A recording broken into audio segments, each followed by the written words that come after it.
হযরত ওমর রাদিয়াল্লাহু তাআলা আনহু বলেছিলেন, আমার রাজ্যে যেন কোনো পাখি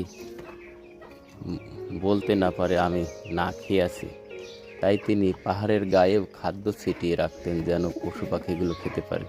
সেই রকমই হয়তো আমিও পশু পাখির প্রতি যেন দিন দিন ভালোবাসা বেড়েই চলছে। এই খেতে দাও।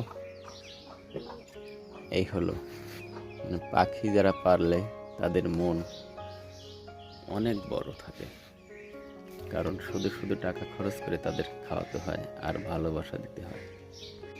আজ কয়েকদিন যাবৎ এই পাখি দুটো আমার বাসায় আসে, আমার কবুতরের সঙ্গে মিশতে চায়, খেতে চায়, আমিও খেতে দিই।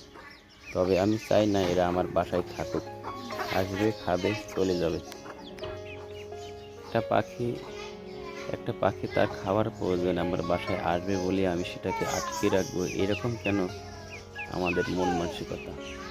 মানে পাখিকে খুব ভালোবাসি, তাই আসলেই খাবার দেশে কবুতর, কাক বা চিল যে কোনো জিনিস হলেই এই যে আমার সোনামণিদের জন্য আজকে নিয়ে আসছি হরেক রকম খাবার, তিল, সর্ষে এবং ব্রয়লারের ফিড।